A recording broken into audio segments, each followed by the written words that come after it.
Okay, so last episode I recorded it on my phone, and it's actually better quality than my USB microphone. So I guess we know I'm sticking with the phone. I will still continue experimenting between phone and microphone a bit, but for now it's easier to record on my phone anyway. And to be honest, segments are much nicer to do. Now, sorry I didn't actually put in the timestamps on yesterday's episode. Long story short, it got complicated. Yeah, so the flags didn't actually allow me to set those as timestamps. I might look into other ways to do that, but today we're just going to go back into the segments. So today we've got 4 stories, 2 about Google, 1 about Ninja, who was recently cut off from Ninja when Microsoft shut it down, and Facebook's oversight board not being ready until late fall. Yeah, what a shocker. Anyway, so we're going to do it in 2 segments today, and one thing about phone recording, so much easier to split into segments. I literally stop recording, and then I start recording again, and it automatically goes in. I don't have to wait for ages for it to process everything. So much nicer, so much better. So let's get started with the Android stories, as those are the same company, so same segment. And today marks the release of the second public beta. Now, this is officially the OS itself. Android 11 is due to release in the third quarter of the year, and we're currently thinking that's on September 8th, which goes into our second story, which I'll get onto soon. Now, with this update, Google says it has achieved its new platform stability milestone.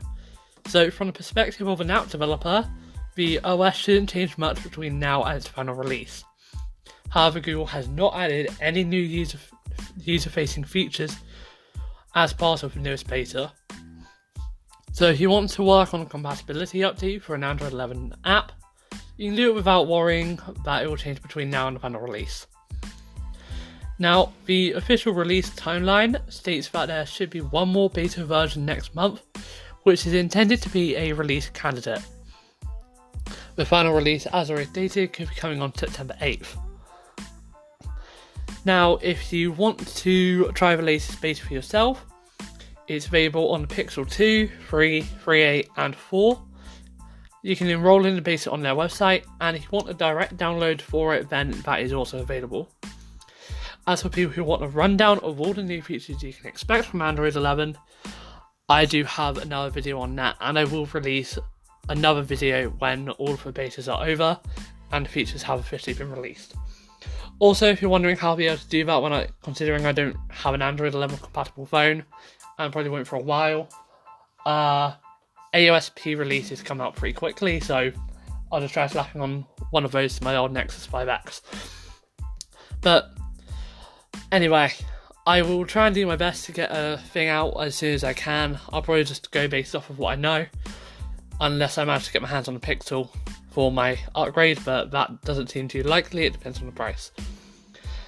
Now, our second Android 11 and / Google thing is that Android 11 is going to launch on September 8th.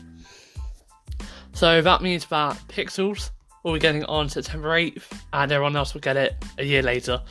No, hopefully not. Things are getting better. Even Samsung, for crying out loud, are getting a little bit better at it. Not that I'm too happy with them, because they released my phone, released Android 8, and then released Android 9. So Android 8 was already... So for those of you that don't know, when I actually got my phone, Android 8 had already been released. And instead of shipping it with Android 8, they shipped it with Android 7. So I was stuck on Nougat for about a month. Oh god, I can't remember how it went down now actually. So I was stuck on Nougat for a month, even though Oreo had already been released the summer before I got my phone. So I only got a Nougat update and an Oreo. I only got an Oreo update and a Pie update. So 8 and 9, and those. So it took me a year with actual software features, but really it should have been 2 years. And what's really annoying is that a month after I bought my phone, they then released an A7, which came with Android 8 pre-installed. So I don't know if that's still getting updates or not. But if it is, then I'll be on Android 10 and getting Android 11 on my next phone. Anyway, that's why I'm kind of going to wait a couple months after Android. No, I'm not, because I can't, because my phone's dying. Anyway, so let's get away from that. So basically, this came out in a video that was released on this is an official Google video that was literally announced, spoken about by Google to the public during the Hey Google Smart Home Summit. Now, I don't believe any new products were announced during this, which is a shame. But basically, at around the 18-minute mark of this video, there is a checklist for September 8th Android 11 launch right at the top of the slide. It's not hidden away. It's not kind of, it's literally checklist for September 8th Android 11 launch. So it's definitely just saying Android 11. Now, Google released the first beta of Android 11 last month and said the launch will happen in the third quarter. And as Android 10 began rolling out on September 3rd last year, the 8th would be in keeping with Google's visual timeline. As for Android 11 improvements, as already mentioned, there are new notifications and messaging apps have their own conversations section. There is also supposedly going to be native screen recording, finally, and bubbles that sit on top of other apps that easily let you return to a chat.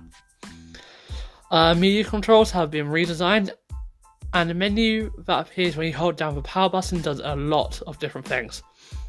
So this is definitely what I'm looking forward to for my next phone. I'm really looking forward to all of these things. But as for my next phone and when I'll be getting it, and then when I'll get Android 11, it seems like I won't be getting Android 11 for a long time unless I change who I'm going to get, which still could very well happen with OnePlus releasing the OnePlus Nord relatively soon. I can't wait to see that phone. If it's actually cheap and reliable, then I might wait until after the Android 11 launch, because I would assume until, actually no, I think I'm getting a new phone, I can't remember. Anyway, I am definitely looking forward to it. And as for OnePlus Nord, I don't think I already spoke about it, but it's basically like a mid-range phone. Now, in terms of what specs we have for it, I don't believe we really have any. I'll give it a quick search. But I'll probably talk about it in the next segment. I don't really want to ramble on while searching. So that's everything for the Android 11 news. After the kind of break/segment, feel free to go get a drink. Obviously, just press the pause button. We're going to be talking about Ninja and Facebook's oversight board, and how they won't be ready until late fall. Probably just the day after the election is over. Why would I not be too surprised by that, looking for that election money Facebook? Anyway, that's it for this segment. We'll get onto that segment in 2 minutes.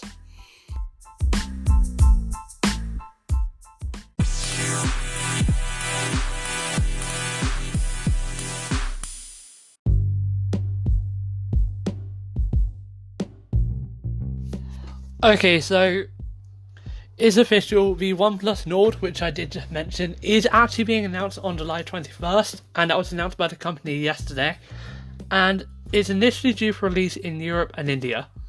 Now, it has a British time for release, but I'm not too surprised that would normally happen anyway.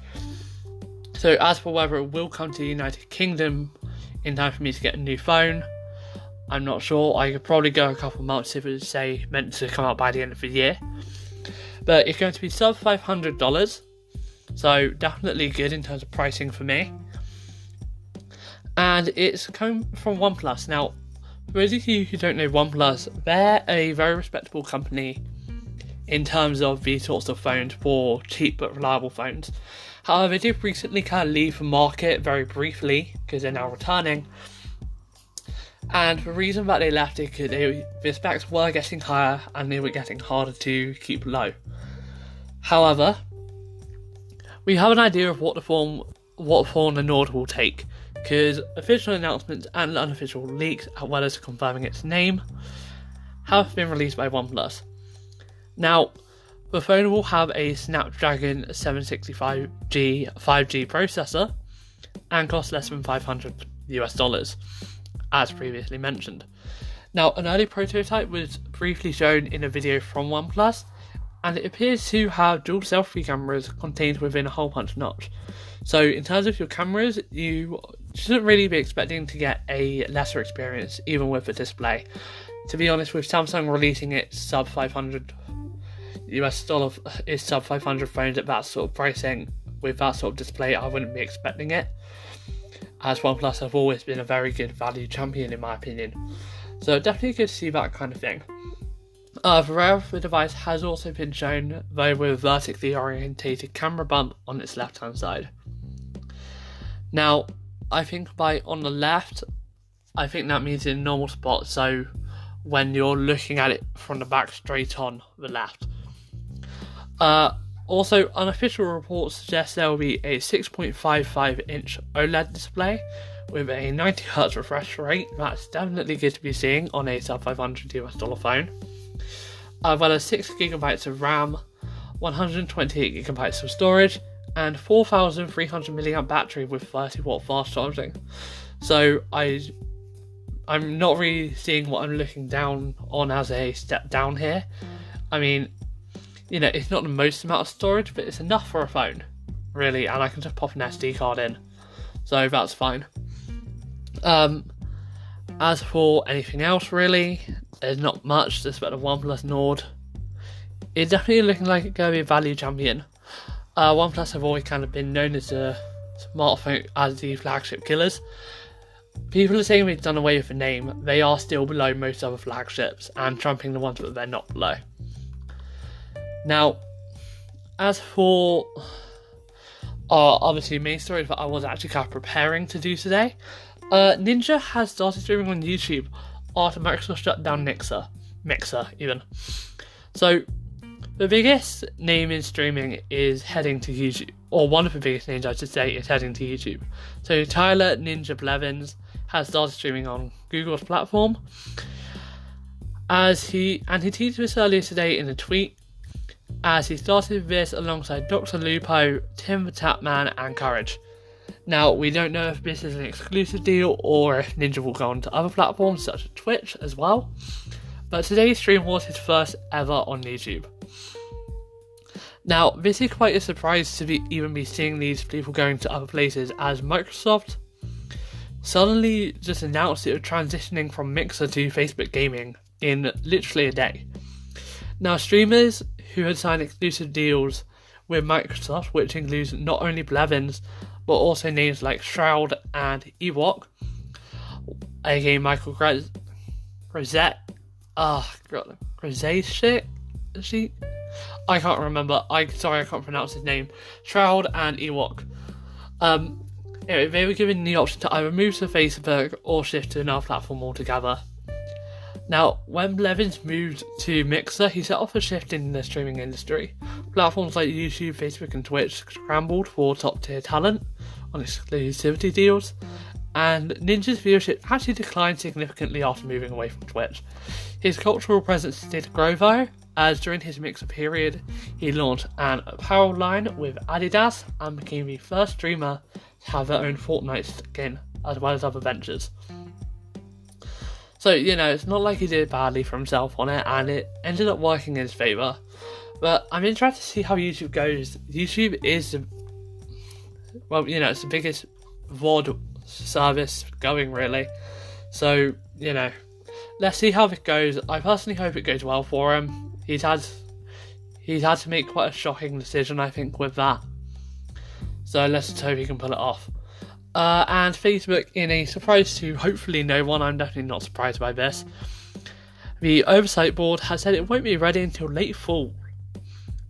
There's no election happening or anything, is the kind of mini line from Engadget. So Facebook apparently made the motto "Move fast and break things" the de facto philosophy for Silicon Valley, but the oversight board apparently can't move quickly and fix things. Board, which is going to independently oversee content moderation across Facebook's platforms, announced it wouldn't be up and running until late fall.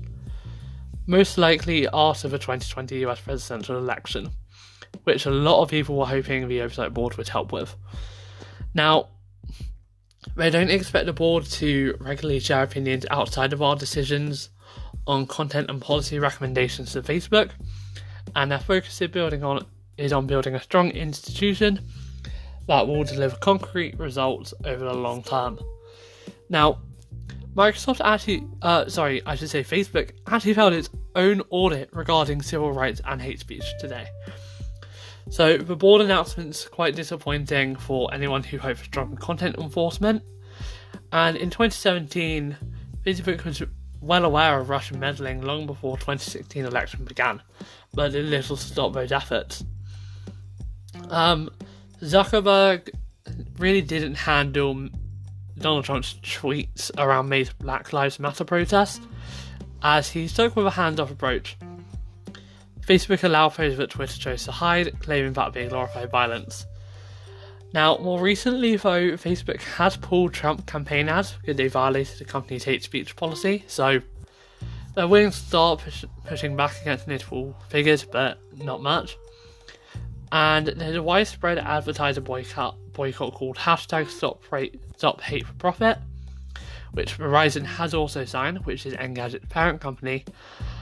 Also led Facebook to say it would expand its hate speech policy for ads and work harder to fight against voter suppression. But it's not appeased civil rights leaders. Free Press co-CEO Jessica Gonzalez said she and other leaders didn't hear anything that sounded like genuine action from Facebook after a meeting with Zuckerberg yesterday.